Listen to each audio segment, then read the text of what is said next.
5 minutes. 5 minutes. Okay.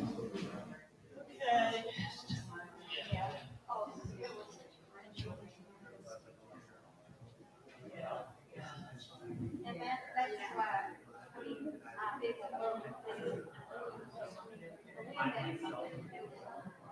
but round is so saturated. This huge. So it just pulls it out of the ground. And it's one of the.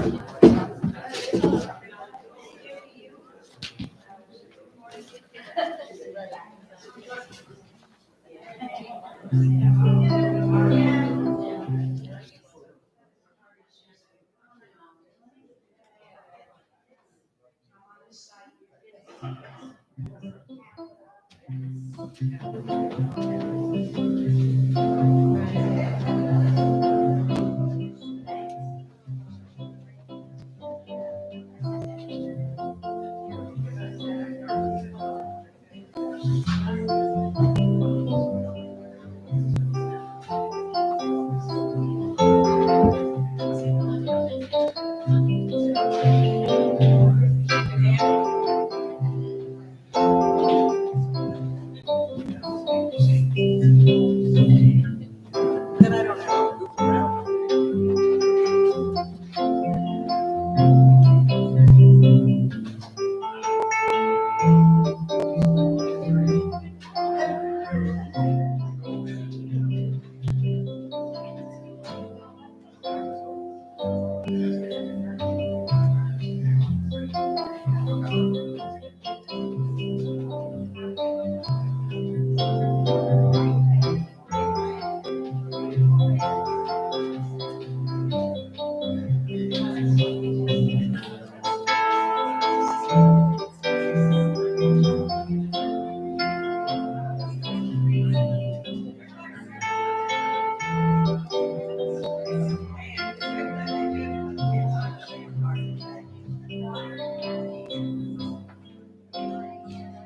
Okay, I put this music on your stand right at the beginning. We can all play it together as a prelude. Sacred Love. 1, 2, from the beginning.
Good morning and welcome to Unity of Charlottesville. My name is Rhonda Cooley and I'm the celebration assistant today along with our senior minister Don Lansky Morning, as everybody. always, and our music director Blair Jones and crew.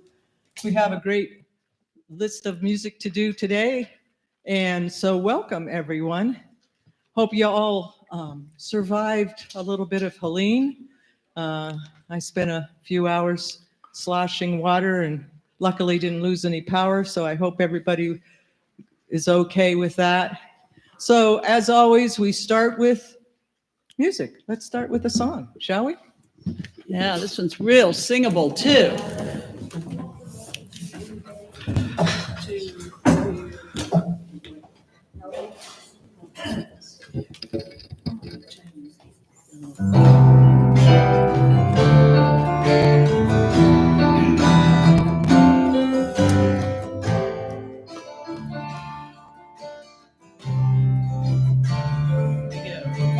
Pour yourself in me, pour yourself into my heart.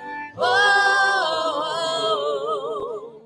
wonderful Spirit, pour yourself in me, pour yourself into my heart. Whoa, wonderful Spirit, pour your joy. I gotta keep going. Pour your joy. Pour your joy in me, pour your joy into my heart. Whoa, wonderful Spirit, pour your joy in me, pour your joy into my heart. Whoa, wonderful Spirit, shine your light in me, shine your light into my heart. Whoa, wonderful Spirit, shine your light in me, shine your light into my heart. Whoa, wonderful Spirit, sing your song in me, sing your song into my heart. Whoa, wonderful Spirit, sing your song in me, sing your song into my heart. Whoa, wonderful Spirit.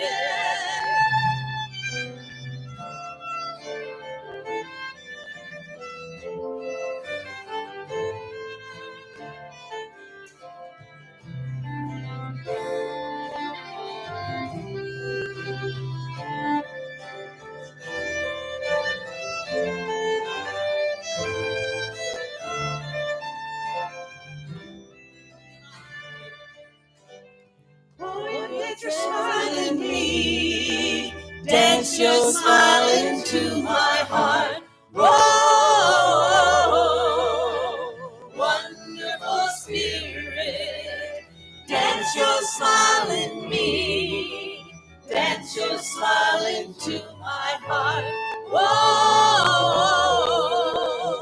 wonderful Spirit, pour yourself in me, pour yourself into my heart.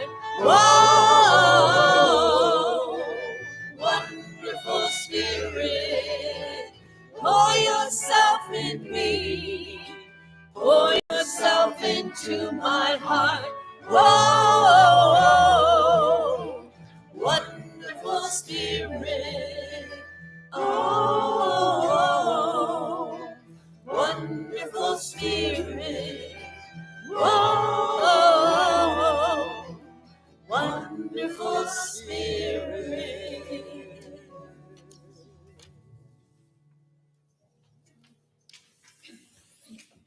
No signal.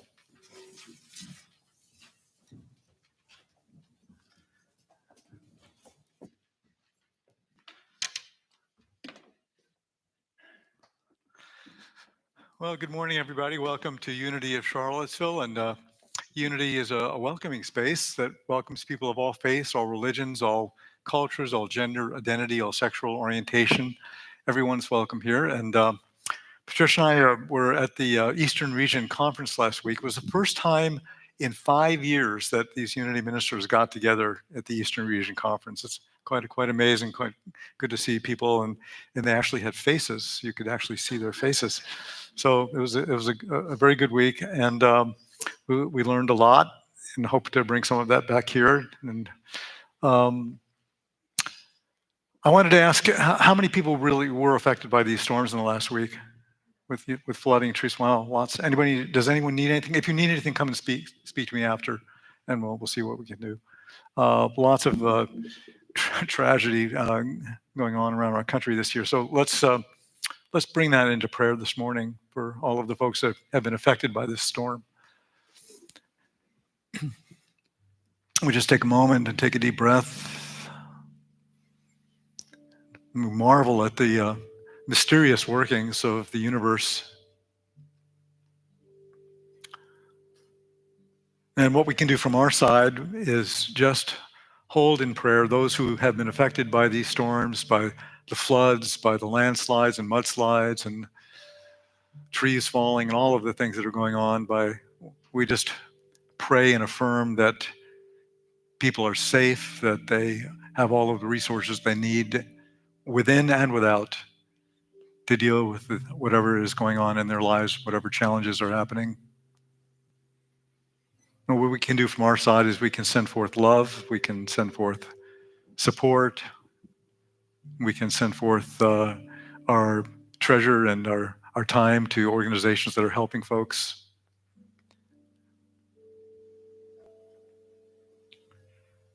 And we affirm that each and every person that's affected will find the inner reservoir of peace within, comfort within, and courage within to keep on keeping on, no matter what befalls them. We pray for healing this morning for all those affected. We pray for healing for anyone that you might know that is in need of healing, including yourselves. Jim Clark, we know, is recovering nicely at UVA. We give thanks for that.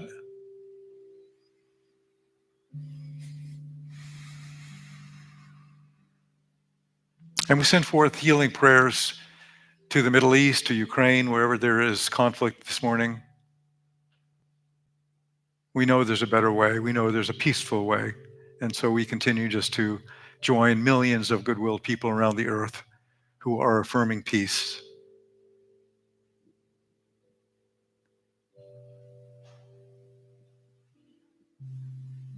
And we say, thank you, God. Thank you, God, for all of our blessings.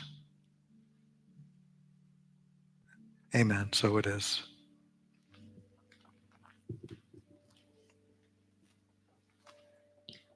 And let us conclude our opening prayer today with our statement of faith. Together, there is only one presence and one power in the universe and in my life, God the good, omnipotent.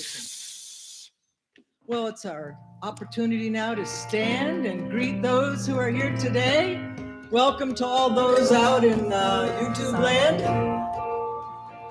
We sing it through once and then take that time to greet each other. I'm in the right place at the right time. I am just where I'm supposed to be. I'm in the right place at the right time. I am just where I'm supposed to be. Oh, my soul is welcome here. Oh, my soul is welcome here. I am getting the message loud and clear. My soul is welcome here. Okay, go up and say hi. How you doing? Hi, how you doing?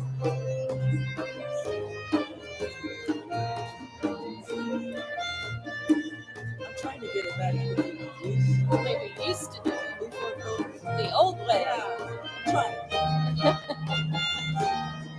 That way then we all sing it together and then we go out and say,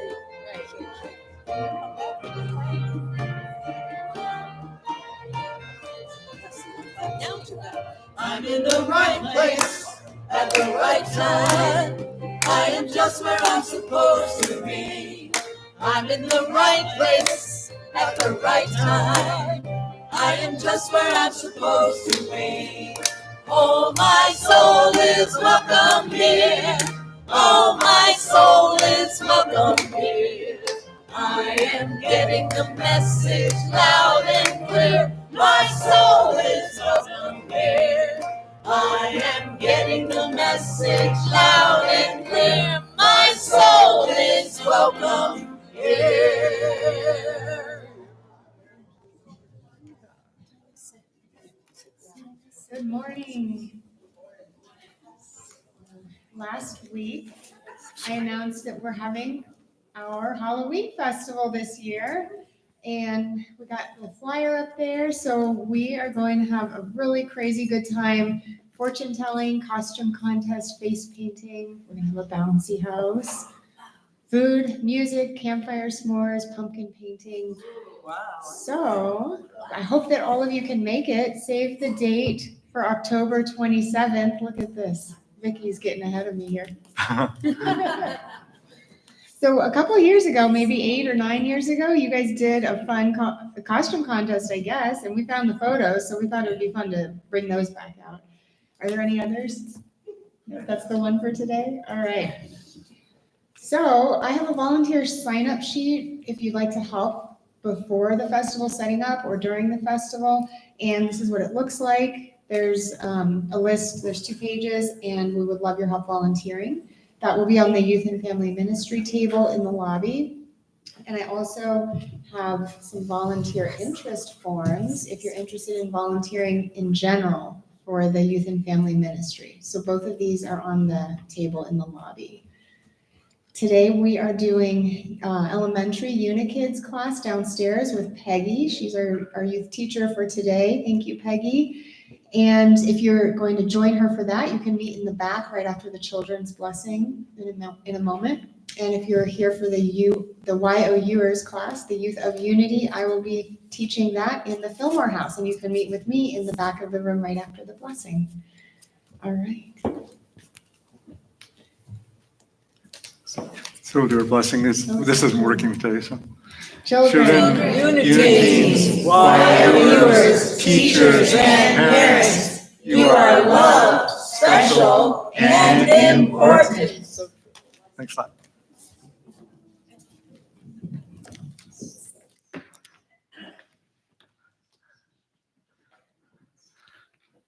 Our little TV monitor is not working today, so we're going to have to go back to straining our neck every time we do something. So we do have our annual meeting coming up on October 20th, and there are still a whole bunch of folks who are voting members who have not renewed their membership. We have to do that per our bylaws every year. So I've got a list. If you haven't renewed your voting membership and you're a voting member, please see me at the end of the service and we'll sign you up. And Lama Tashi, who has been here before, he was the former chant master for the Dalai Lama. He'll be coming to do a workshop on Saturday, October 5th. And there's information on our website about that. Oh, 1 minute announcement. The weather is going to be beautiful on Saturday, so my house is the place to be. 7661 Greenwood Station Road for the Sunset Concert. It's going to be so wonderful, and you are invited to bring your own picnic so you can have your dinner there. The music starts at 5:30. It's going to begin with a 45-minute set by me and a host of wonderfully talented guests, some of whom you know. And I'm going to do all the songs, 8 songs from my new album, Newborn Child. These are songs that tell ancient stories of strange encounters, otherworldly beings, love lost and found, and magical transformations. Just the kind of stuff we love. Whoa. Yeah.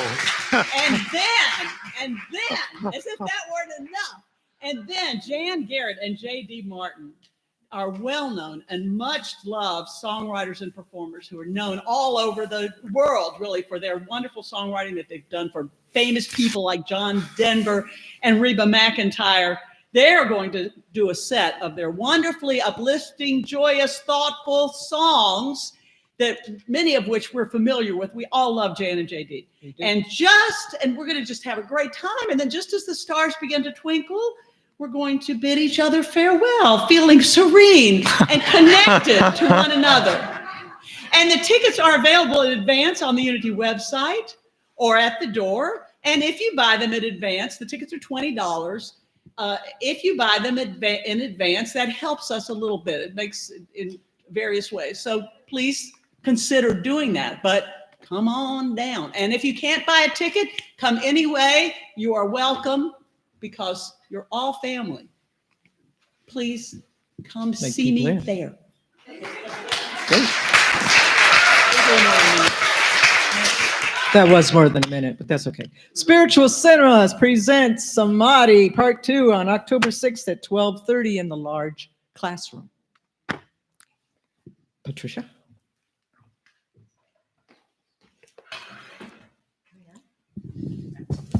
Good morning, everyone. Unity Truth students, I want to ask you, can you imagine how empty and boring life would be without a clear, ongoing connection with the divine? Terrible, right? Well, on October 26th at our meditation retreat, our autumn meditation retreat, we will be doing a number of meditation practices to enhance and deepen our connection with the divine. And we will be able to do it by creating with a high frequency of gratitude and opening the inner resources that allow us to have greater energy, greater creativity, and greater intelligence to handle the issues of life and also to create the new. So, of course, we'll also be giving some wonderful information about keeping healthy with the seasons, particularly the autumn season when the lungs are so challenged. So you won't want to miss that. And I know that many of you have signed up already. The rest who are on the fence, please do so right away. And go on the website, sign up, and we will have an incredible day together as we have the last 3 times of the meditation retreats. This is the 4th one this year. So I look forward to creating a wonderful day of resonance and love and gratitude and joy together with all of you. Thank you. Thank you, Patricia. We have a labyrinth walk. Whoops, what's going on here?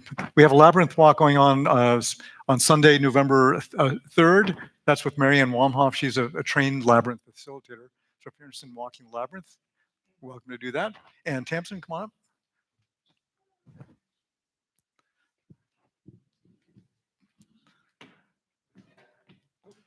Good morning. You need that? Yeah. You do need that. You do need that. Hello. Okay, so I am very excited about having internationally known speaker and writer Gary Renard here in this very room to do an all-day workshop on Saturday, November 9. And I encourage everyone to consider signing up. So how many of you are familiar with the Course in Miracles? Great. Okay, good. Well, you know, our beloved Terry Atwater has been teaching it right here for many years. It's the only class offered in all of Southern Virginia, I believe. And it's a channeled book, as you know. It's been around since the 1970s. The author claims to be none other than our beloved elder brother, Yeshua, also known as Jesus. And he writes the book in very dense Shakespearean-like passages. It's more than a book, of course. It's a course to teach us the reality of our being here on the planet in a dense physical environment and how to speed up our growth and enlightenment. And it's quite a book. There have been many books written about the Course, many interpretations. Gary Renard was living in Maine as an almost recluse when he was introduced in a rather stunning way to A Course in Miracles. And he was inspired to write a book that grasps the core concepts of the Course and lays them out in a way that's easy to understand. And it took him almost 10 years to write The Disappearance of the Universe. So this is the book that we're going to do a book study on. Gary did not, he was not wanting to be a teacher or a speaker at all. It was not his want. But as we know, our destinies have a way of showing up. And this book, I have not actually finished reading the book myself. So it's going to be a bit of a challenge, but it has offered me insight, really tremendous insight into A Course in Miracles at this critical new stage of my learning. I just started it. So today, Gary Renard travels the world. He's written more than 3 books. And again, he's coming here to present this one-day workshop. I'm shaking. I did not sleep last night. God, I think I have ghosts in my house. Honest to God, my furniture was bumping. I mean, if anybody understands that, let me know. Is it water in the hall? I don't know. But anyway, he travels the world. He's written more than 3 books since he wrote this. And I really hope you will come. I think a lot of people are coming. They follow Gary all over. And I want to thank our beloved minister for making this happen. So as far as the book study, we have discussed having this book study for some time, but we haven't really formalized it. And typically when the church does a book study, it's done in a formalized way where there are lots of teachers located in different areas. They're given guidelines, the bookstore sells the book, etc.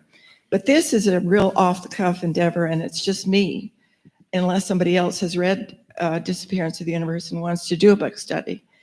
And we hope to accommodate everybody by meeting here in the Fillmore House once a week for 5 weeks for 2 hours each, and we'll do 3 chapters each time. You can order the Disappearance of the Universe from Amazon. It takes 2 days to get here. We're going to start hopefully really soon, so if you want to do it, please order soon. And we're thinking of starting on October 10, Thursday, October 10 at noon. But I am actually open. The only day I can't do it is Wednesday. If anybody is interested in doing this here at the church and they have another time that they would prefer to do it, I'll be out there so we can talk. Thanks. Okay, thank you.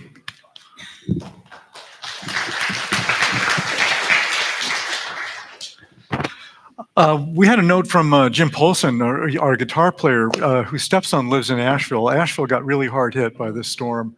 As many of you know, there were landslides and floods, and the city was cut off with road closings and all that stuff. His stepson lives there, and he's going to be taking a trip to Asheville on Wednesday. So if you'd like to bring in supplies and things, just things that you would imagine if you were cut off from the universe for a few days, if you want to bring them in and just put them in the lobby by the barrel, would that be all right, Tony, if we did that for Wednesday? Okay, so if you have anything like toilet paper or food items or just little essentials like that, clothes that you don't need, whatever, you can bring them in by Wednesday, and Jim will be leaving. Actually, when is he leaving? Is he leaving Wednesday? Do we know? We don't know. Yeah. I think he just left. I think they were on their way down there. Oh, they're on their way down there. Oh, no. Okay. I'm sorry. They're leaving I'm out of Wednesday. it. No, he wants to leave. I can't remember what he Okay. said. Whatever he said in that note I sent you, I think. Okay, sorry. Yeah, this came late last night. So he went somewhere else first. That's why I'm confused. Yeah. And he's back home. So if you want to help out for Asheville, just bring stuff by Tuesday at 3:30. Okay, that would be the thing to do. Please label it because I won't know whether it's for, I won't put a score. Yeah, Shirley's saying label it so that we know it's not going to the Blue Ridge. Okay, all right. So that's that, and then of course the healing half hour. We have our healing half hour every Wednesday at 6:30 to 7 on Zoom. And last March, you have something.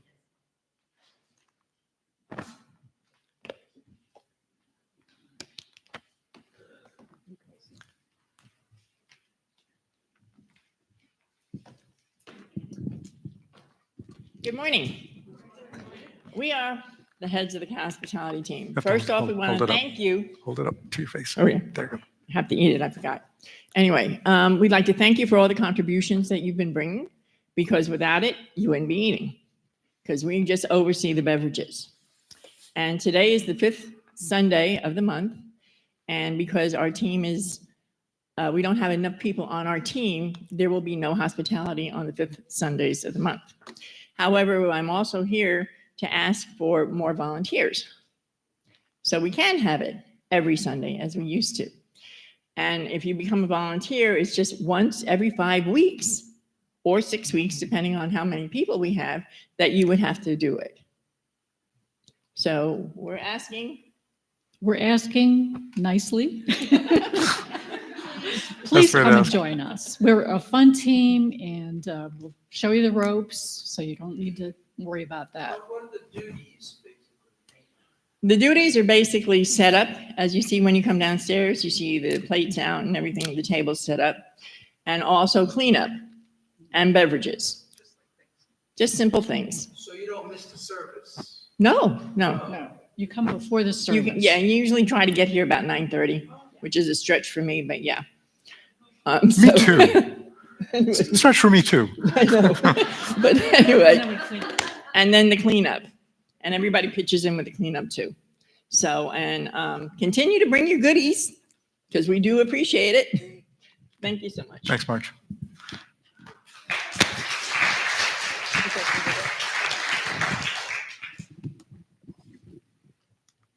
It's so nice to have fellowship again, most every Sunday, don't you agree? We really appreciate all those. I mean, during COVID, and it took a few years afterwards before we all got back into seeing each other again after the service, which is a really important time for our community. So let us together affirm our mission statement. Unity of Charlottesville empowers everyone to express their unique divinity, making a positive difference in the world. So true.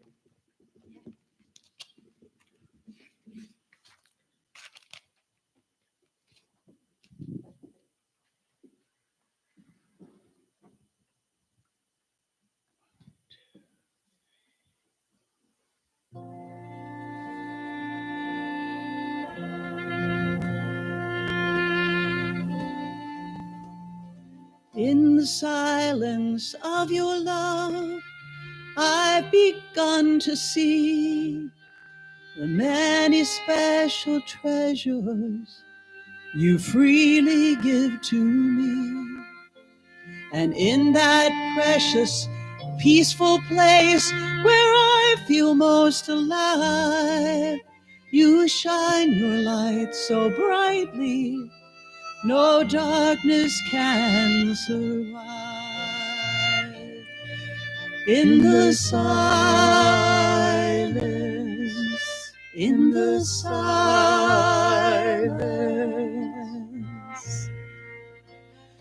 in the silence of your love, I have come to know there isn't any reason to live this life alone. When I draw close to you, you draw close to me. My loving friend who's always there and knows my every need. In the silence, in the silence. When I can't take the noise now, I turn inside to you. Who'd have thought that in the silence I would hear the truth? In the silence of your love, your voice speaks loud and clear. The constant chatter ceases. It's only you I hear. I find comfort in your presence and strength in what you say. For whatever path I choose to take, it's you who leads the way. In the silence,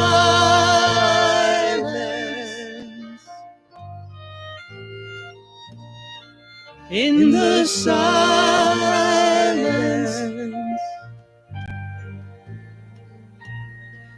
in the silence.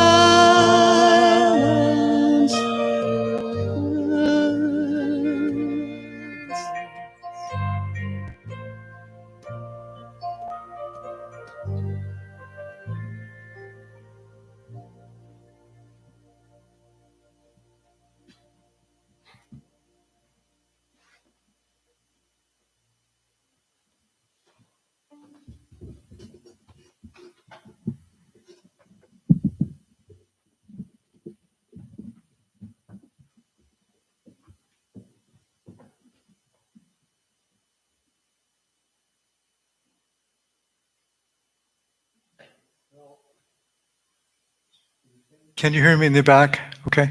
Okay, good. So happy New Year 5785. That's the start of Rosh Hashanah. That begins next Wednesday, the start of the Jewish High Holy Days, which is the holiest time of year for Jews around the world. And on this day, the book of life is opened, and one deeply reflects on one's own life and one's relationship with God, ready for a fresh new start, ready for a fresh new year. And from this deep reflection, one atones for one's mistakes, one's sins, and asks forgiveness of God. And so that on Yom Kippur, the Day of Atonement, the book of life would be sealed again, and hopefully with you in it. That's kind of the whole idea. We talk a lot about prayer in Unity, of course, and it's natural because Unity began as a healing and a prayer ministry. And by definition, prayer is about our conscious communion, our conscious communication with the divine, which Charles Fillmore, Unity's co-founder, called accelerated mind action. And of course, there are many ways to pray. In Unity and New Thought, we emphasize the power of affirmative prayer. That is Jesus' instruction, actually. Pray believing that you have already received and you will receive. But an essential part of all prayer is silence, and the role of silence, what Charles Fillmore called the silence. And it's ironic that we talk so much about the silence rather than just being silent, you know. But you know how we human beings are, right? We like to label things and name things. So there are probably millions of words that are described by the mystics of the ancient different spiritual traditions, trying to describe and explain the silence, knowing that there is no way they can explain the silence. It's hard to explain, it's beyond words. So my first introduction to the silence that I'm aware of is when I was in high school and in college. And as many of you know, I was a big hitchhiker. So I hitchhiked around the country 3 times. And I took a semester off from college and hitchhiked around Europe for 3 months. And it was a oftentimes lonely experience. I was by myself, and I can remember spending hours and hours and hours on these desolate roads in Montana, in Idaho, and Nebraska, cold, rainy days in Denmark, where there were either no cars or very few cars that were passing. So I'd be on the road for hours and hours. And what I would do for those hours is I remember the immensity of those landscapes and the immensity of that silence. And so to break the silence, I would create operas. And I would sing at the top of my lungs about the loneliness and desolation of being on the road, and how the cars that did come and pass me by were doomed to experience the same desolation and isolation and loneliness that I was feeling, because all operas are tragic, right? So it has to be tragedy operas. So, but it wasn't really until I was instructed in transcendental meditation that I got a glimpse of another kind of silence, a deeper kind of silence. And you know, there's something sacred about natural sounds, you know, the sounds of ocean waves breaking, or the sound of wind through the trees and the grasses, and birds chirping, and, you know, I don't know, soft, gentle rains, not the big rains, right? So when I learned TM, I was introduced to something completely different, and that was a different quality of silence. And so in my very first meditation, I remember being aware of people talking. I was aware of noises around. I was aware of cars going down the street. I was aware of the sound of the wind blowing, because it was a cold Wisconsin wintry day. But there was something else underlying all of those sounds. There was a profound silence that was connecting the sounds, or threading through each of these sounds and sensory experiences. That silence in the midst of noise. And it wasn't just happening with sounds, it was also happening with thoughts as well. That the thoughts were quieter than normal everyday thinking, but there was silence amidst the thoughts, and in between the thoughts, and underlying the thoughts. And sometimes in the deepest meditations, when there was no ambient noise, I realized that silence can actually be deafening. Have you noticed that? That there's a sound in silence. That silence is not nothing. It's something. It's not inert. And so I wondered if these tones were just part of the myriad vibrations that are pushing at us through the atmosphere at any given time, human-made sounds, from cell phones and cell towers and electromagnetic frequencies and microwaves and radio waves and all that stuff. Or maybe even cosmic waves that were originating in the farthest reaches of deep space. But then I remembered that the ancient mystics have always cognized sounds in silence. Primordial vibrations and primordial frequencies, which are used in the sacred mantras and chants and incantations. And so when I studied in Belgium, France, and Switzerland to become a TM teacher, I noticed that the deeper into the silence I went, the less I felt like talking. That the inner silence of meditation, which we were doing as teacher training for 7 or 8 hours a day, 7 days a week, was engulfing me in meditation, but also engulfing me out of meditation as well. It was just hard to speak. And somewhere along the line, I realized that the experience of silence could change, or at least the relationship and the perception to silence can change. And so I remember going on my first 2-week meditation retreat, a silent meditation retreat, and how incredibly noisy it was. It was noisy because people were passing notes to each other. They were writing notes, they were talking and having conversations and passing these notes back and forth, and this is what they called silence, right? So I learned that you could be silent, but not in silence. It's kind of like I don't want to do that yet. It's kind of like the 3 yogis who were doing a silent meditation together in a cave in India. And one day a sound was heard outside the cave. After about 6 months, the first yogi said, "Did you all hear that goat?" And then there was silence. About a year later, the second yogi said, "That wasn't a goat, it was a mule." And then there was silence. 2 years later, the third yogi said, "If you two don't stop arguing, I'm leaving."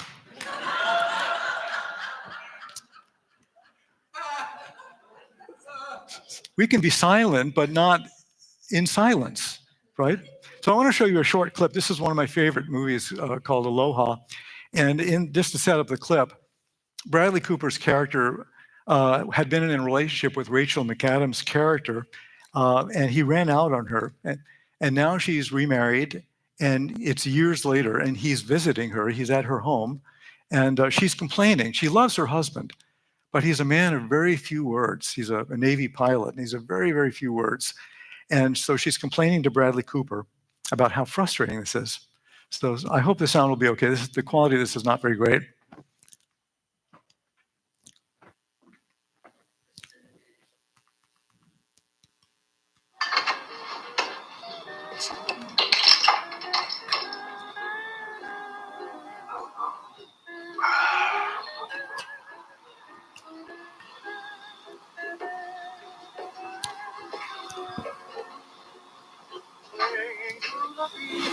Oh, music soft and sweet, amid the dusty maiden watches, with her naughty glance and charming good, she made me want to linger and stay. Not in life and life is no time, that as you fell right from the start. Okay, do you see what I mean? No, he said a lot, actually. What did he say? Well, for starters, he said, "Good evening, Brian. Welcome to my comfortable home." Uh-huh. And then he walked over to me and put his hand on my shoulder, and he said, "I know you used to see my amazing wife." And then somewhere in there, he said, "Check out my manliness, dude. I've been working out every day." Right? And then, right? I don't know. No, that was the order. Yes, that was the order. And then he closed with, "Hell yeah, I moved in the second she was available, and I'm a little too handsome and a little too happy to ever see you as a threat, Brian. Good evening." And he left with his beer. And he said all that. And more. He was actually very talkative.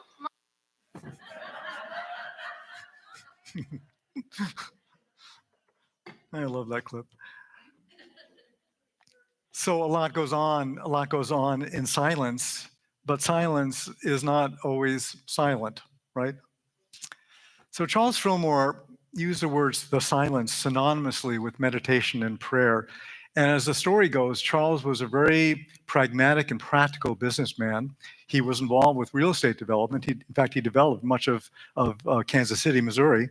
He was well read in the scriptures and well read in other spiritual traditions, but he was also very skeptical until his wife Myrtle cured herself of tuberculosis in the late 1800s through the power of prayer. And Charles became very interested in prayer. And he vowed to sit every day in silence until something happened. And he called it going to headquarters.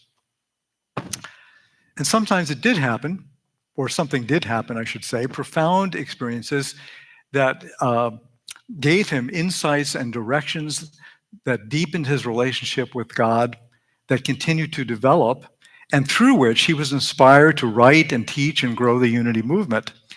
And we once heard a talk by Charles's granddaughter, Rosemary Fillmore, who was also a Unity minister. And when she was a little girl, she remembered being in family gatherings, and Charles Fillmore would suddenly, she called it just checking out. That's what the people around it called it, checking out. But Rosemary, even as a little child, knew that Charles was being called into the silence, that he would just have these periods where he would just go into the silence. So Charles's basic conclusion about the silence was that it's not the goal or even the end of prayer. It's part of the process of prayer. That after we've relaxed and let go, after we become more quiet, after we've stilled our thoughts with the intention to know God, that we could directly experience the presence of God and listen for revelations and listen for insights. And then in that silence, we could project an affirmative thought which would have the most power for manifestation. And so if experiencing the silence is so simple, why do so many of us find it so difficult, is my question, you know? And my theory is, this is just my theory, is that our expectations are too high. You know, we get ready and we close our eyes, and what's the first thing that happens? We notice that we're having thoughts, right? Lots of thoughts, lots and lots of thoughts about every little thing. We set out to know God and to experience the divine, to take a flight of speculation into the nature and the mind of God, and we begin thinking about what we're going to have for dinner, right? Or what so-and-so said to me, or what I said to so-and-so. So this is an example from my book, Peeling an Artichoke. You know, we sit down to meditate, and here we go, om. It feels good. Oh, om. I can't feel my foot. Oh, what am I having for dinner? Om. Where's that blue light I saw? I must be very highly evolved. Oh, my foot's asleep again. Oh, when is this ever going to end? You know, there's just this constant flow kind of thoughts, right? So what if the silence is really much simpler than we imagined, right? Much less flashy, much more natural than that. What if silence is the period of stillness in between the activity of our own thoughts and ideas and the time when we become conscious of something larger or greater within ourselves? So let me say that again. What if silence is the periods of stillness between the activity of our thoughts and ideas and the time when we become conscious of something greater within ourselves? What if that's all it is? Jesus said, when you pray, go into your room and shut the door and pray to your Father who's in secret, and your Father who sees you in secret will reward you.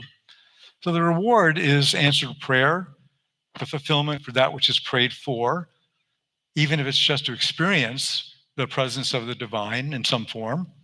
And if we don't feel like we're hearing or discerning an answer, we can still have faith. We can still affirm, because God knows, I know. For I am in God, and God is in me. Within the infinite mind of God, present within me, is the very knowledge, power, and ability to meet every situation in life. So our part is just to be willing to create opportunities for the experience of silence. which means taking time out, right? Taking time out, which Jesus did frequently. Cultivating open-mindedness and receptivity, being patient, being willing to listen, and being awake to the possibility that answered prayer doesn't look like we thought it would look like, and maybe not in the time frame that we imagined. Thomas Merton, the mystic, said we can be reduced to silence in times of doubt, uncertainty, nothingness, and awe. When we have exhausted all our human efforts, experienced the limitations of human justice, or the finitude of human relationships, we are left with silence. Those who have experienced the sacrament of failure are more likely to know the emptying power of silence. I think that last sentence is true, but I don't think it's the only truth. I think you can experience silence without failure also. And so what if, as author Wayne Muller says, a moment of silence, even very short, is like a holy stop, a sabbatical rest, a truce of worries. And how can we tell if we have reached the silence? How do we know? Well, Martha Giudice, who is a longtime instructor at Unity Seminary, said, when it's just you and God and the mosquitoes, that's a start. When it's just you and God, you become quiet. When it's just God, you've reached the silence. And there's a wonderful biblical story that illustrates this progression from outer to inner. And it's the story that takes place in 1 Kings with Elijah. During the time when Ahab was the king of Israel, and Ahab married Jezebel, who was an outsider and who was a worshiper of Baal. And Jezebel had brought her 450 Baal priests to Israel. And Elijah was one of the great prophets of Israel. He realized that this was really out of the contract, with God, that God had said, you shall have no other gods before me. So he knew that the Israelites were straying. And so Elijah made a direct challenge to Ahab and the Baal priests to have a kind of duel of the gods. Their 450 priests against his one God. First reality show, right? So Elijah won the challenge. And when Jezebel learned that all of the 450 priests were killed by God, she went ballistic. And she sent a messenger to Elijah, and she said, we're coming to get you. You're going to die tomorrow. And so hearing this, Elijah did what any great prophet, any man of God, anyone who had just witnessed this incredible, exceptional miracle of the demonstration and power of God, he did what any of them would do. He ran and he hid, right? He ran to Mount Horeb, which is Mount Sinai, and he heard a voice of God. He heard the voice of God. Step back, I'm going to pass by and I'm going to show myself to you. If I had a nickel for every time. So this is what the scripture says. In chapter 19, verse 11, says, these are my Elijah slides, right? So he says, now there was a great wind, so strong that it was splitting mountains and breaking rocks in pieces before the Lord, but the Lord was not in the wind. And after the wind, an earthquake, but the Lord was not in the earthquake. And after the earthquake, a fire, but the Lord was not in the fire. And after the fire, a sound of sheer silence. That's a very interesting translation. The sound of sheer silence. So where do we find God? Not in the things of the outer world, not in outer phenomenon, not even in inner phenomenon, like flashy experiences that we might have in meditation sometime, but in the sheer silence, in silence. And this is the silence that many of the world's traditions and world scriptures have talked about with different names. So in Taoism, it says the Tao is silence, words cannot capture. The Tao is emptiness, not even silence can embrace. If you go searching for the great creator, you will come back empty-handed. The source of the universe is ultimately unknowable, a great invisible river flowing forever through a vast and fertile valley. Silent and uncreated, it creates all things.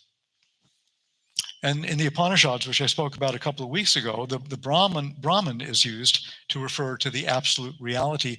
It pervades everything, animate and inanimate. It's the one and only intangible power behind all tangible forces. It is the vast, boundless ocean of which everything that's experienced is only a wave.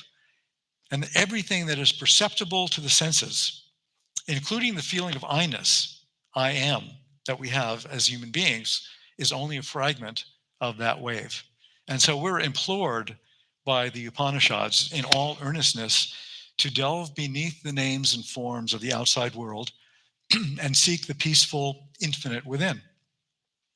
And so in the Maitri Upanishad, it says, words cannot describe the joy of the soul, whose impurities are cleansed in deep contemplation, one who is with his Atman, his own spirit. Only those who feel this joy know what it is. The Buddha taught about silence from silence. And the story goes that once a philosopher, a very wise philosopher, went to visit the Buddha and asked him, without words, without the wordless, will you tell me the truth? And Buddha was silent. He kept silence. And after a while, the philosopher rose up gently and he made a solemn vow and thanked Buddha, saying, with your loving kindness, I have cleared away all my delusions and entered the true path. What did the Buddha do? He just was silence, radiating silence. Eric Butterworth, one of Unity's great writers, said that the way of the silence is to plumb the depths within and feel your oneness with God, then project that power toward that which concerns you. And we can do this in a 3-step prayer method. The first is to relax and let go, right? That begins the process of entering the condition that it will make silence possible. You know, it's kind of like when you're going to bed at night, you know, you do certain things. You fluff up your pillow and you put on your favorite PJs and you just kind of set up the condition. You dim the lights. You set up a condition for sleeping. So relaxing and letting go is the initial condition. And you can do that step by step by relaxing your mind, relaxing your body, your physical body. You can also do affirmations such as nothing and no one can disturb the calm peace of my soul. You can do it with a prayer. This is a prayer of St. John of the Cross. He said, oh, blessed Jesus, give me stillness of soul in you. Let your mighty calmness reign in me. Rule me, O King of gentleness, King of peace, right? So we're setting up the initial condition. The second is to continue turning inward with the intention of knowing God or experiencing the divine presence. You can hold this intention and be willing, open and receptive, no matter how many thoughts you're having, right? Thoughts are not a barrier to that. And third, from the silence, can you hear me in the back now? This just changed. Can you turn this up a little bit? The third is from the silence, from the awareness of the presence and power of God within you, project a positive affirmation, the thing that you're praying for, right? From the fullness of God's healing power, I am now healed at depth. From the fullness of God's prospering power, I receive all of the financial resources I need to do what is mine to do, right? That's an affirmation. And you can project those affirmations from very quiet, very silent places in the mind. Charles Fillmore spoke about praying from the silence. And he quoted from the book of Hosea, which said, take with you words and return unto Jehovah. And so one of Fillmore's techniques, he had many different techniques for praying. One of his techniques was to first close the eyes and ears to the without. Second, go within and hold the mind steadily on Jehovah, on God, with the word until the word illumines consciousness. And number 3 is to affirm a prayer request, a positive statement of truth. And he wrote, to realize an idea in the silence is to clothe it with life, substance, and intelligence. To realize a prayer is to actualize it. To realize it is to clothe it with soul, to know there is fulfillment. So if you're still feeling that experiencing silence is too difficult, take to heart Fillmore's words. He said that most people think that great spiritual faith is necessary to experience silence. But Jesus taught differently. You only need the faith as a grain of mustard seed, he said. So the irony is that there is nowhere to go to experience silence, right? It's already within us. It's already without us. It's already underlying everything in creation. So I want to end with a poem. This is a poem by Gunilla Norris. And Gunilla Norris said this. The poem is called Paradox. She said, "It is a paradox that we encounter so much internal noise when we first try to sit in silence. It is a paradox that experiencing pain releases pain. It is a paradox that keeping still can lead us so fully into life and being. Our minds do not like paradoxes. We want things to be clear so that we can maintain our illusions of safety. Certainty breeds tremendous smugness. We each possess a deeper level of being, however, which loves paradox. It knows that summer is already growing like a seed in the depth of winter. It knows that the moment we are born, we begin to die.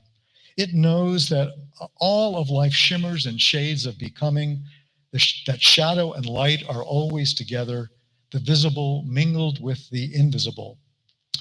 When we sit in stillness, we are profoundly active.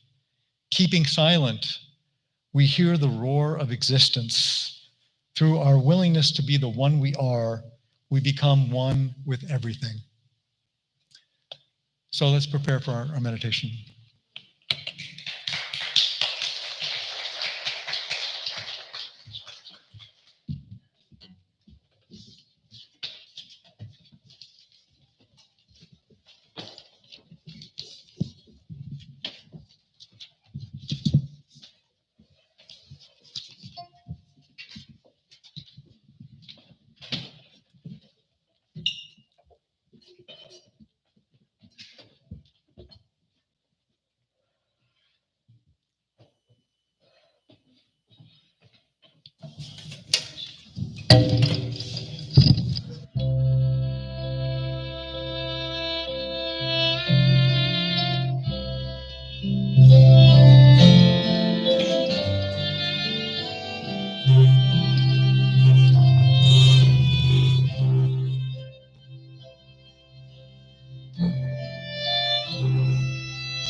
I will leave this world as it is, go inside to find my God.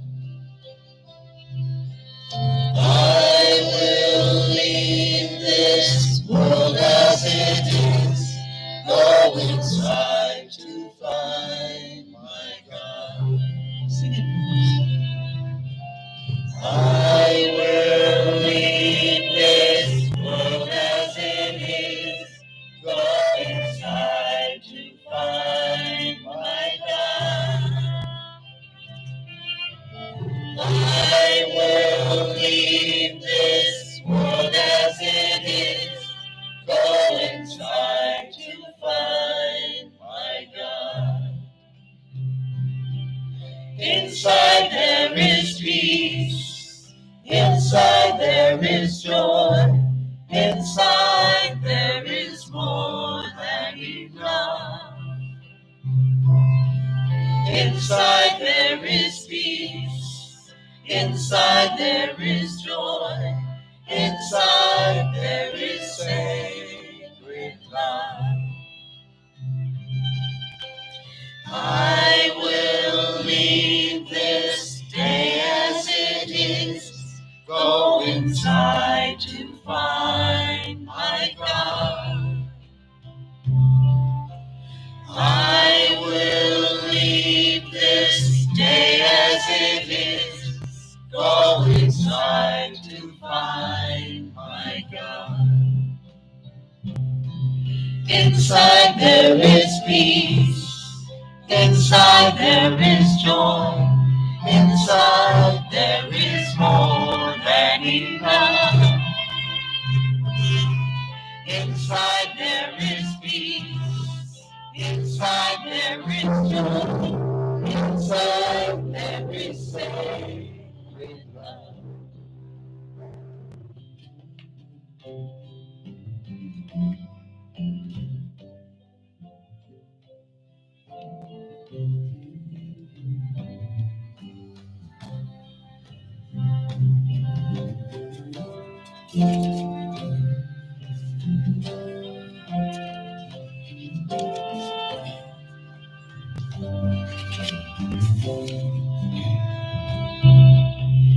I will leave this life as it is, go inside to find my God. I will leave this life as it is, go inside to find my God. To find my God. I'll go inside to find my God.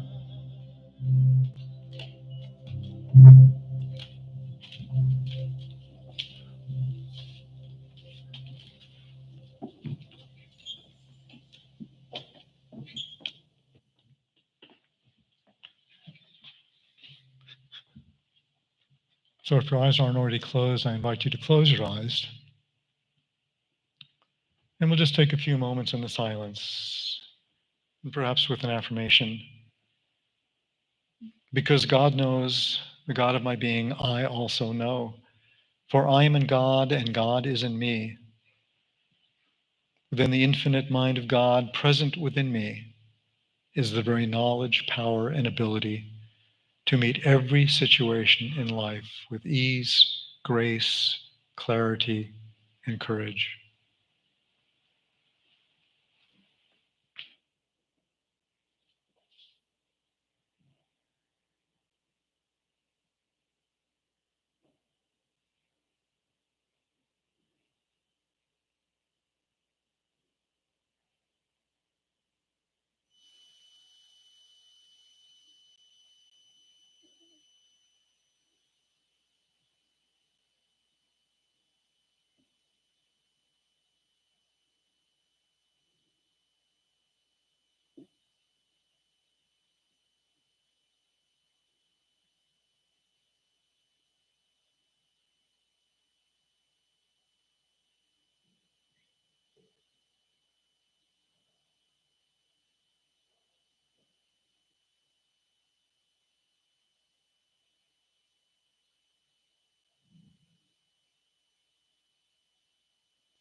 because the God of my being knows I also know.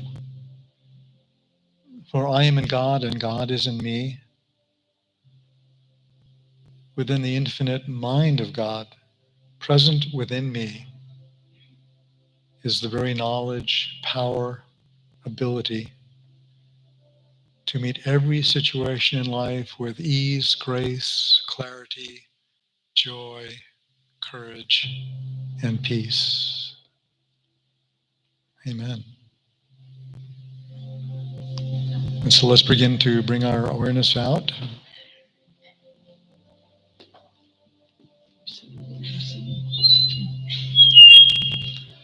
I will leave this day as it is, go inside to find my God. I will leave this day as it is, go inside to find my God. Inside there is peace, inside there is joy, inside there is more than enough. Inside there is peace, inside there is joy, inside there is sacred love. I will leave this life as it is, go inside to find my God. I will leave this life as it is, go inside to find my God. Go inside to find my God. I'll go inside to find my God.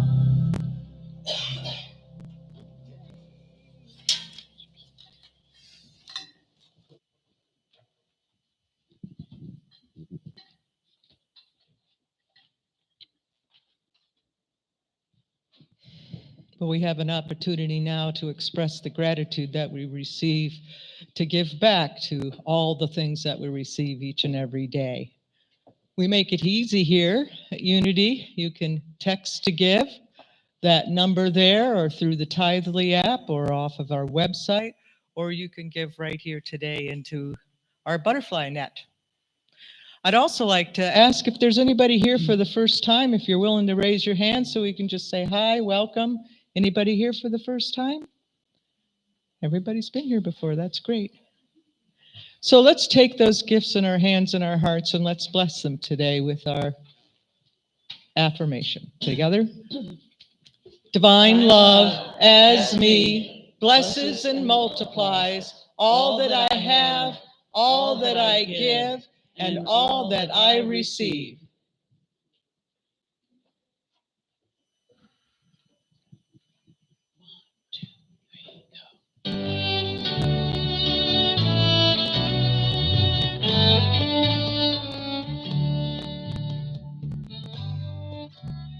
The world moves fast, spirit slow, to where we think we need to go.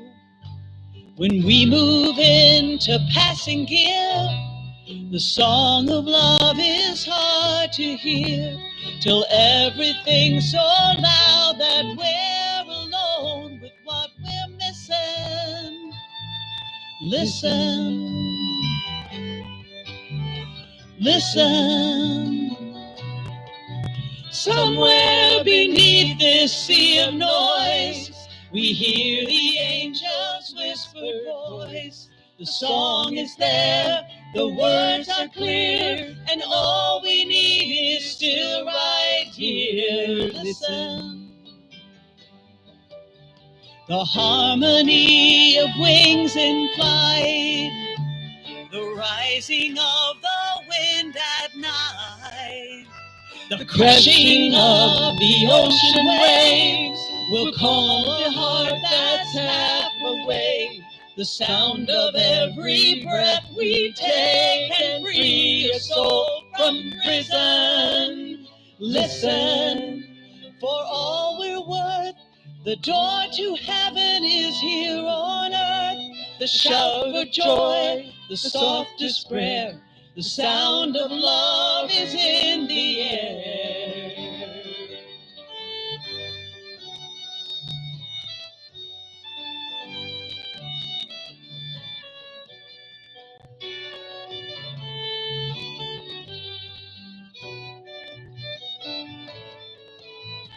Listen, listen. Somewhere beneath this sea of noise, we hear the angels' whispered voice. The song is there, the words are clear, and all we need is still right here. Listen, listen, oh, listen.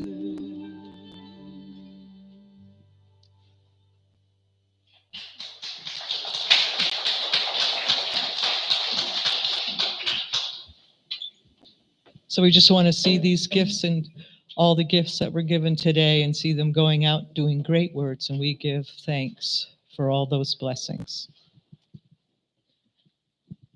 And we do have a pastoral care team ongoing. Anytime you need prayer help or perhaps a hospital visitation, call that number or you can email.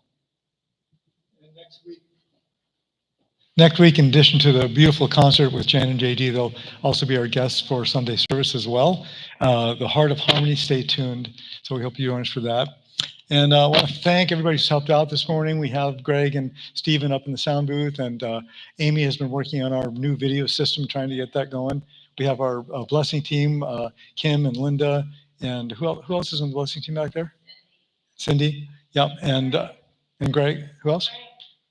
Frank. Okay, thank you guys. And of course, Blair Jones, our wonderful music team, Kaz and Blue and Stevie, Rhonda, thank you, and Karen and Janice and John.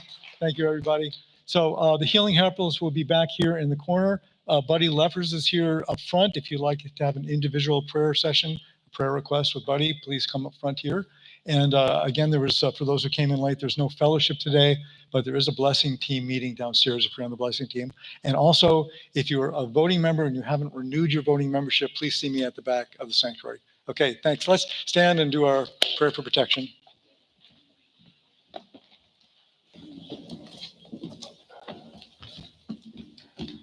Together, the light of God surrounds us, the love of God enfolds us, the power of God protects us, the presence of God watches over us. Wherever we are, God is, and wherever God is, all is well.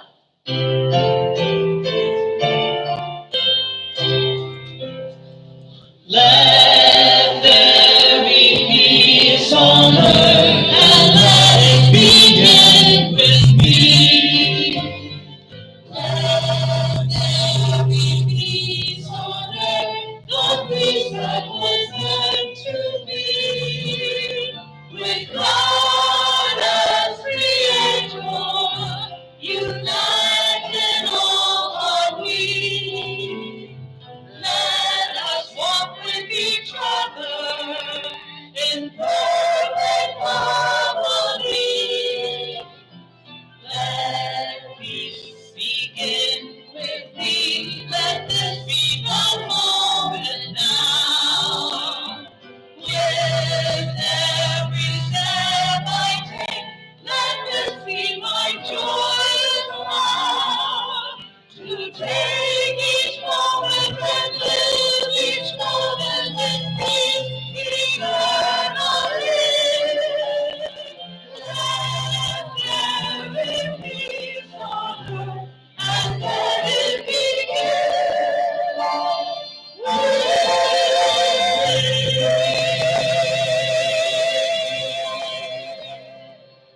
Try to find some time in the silence this week. You'll love it. Good job. Good job.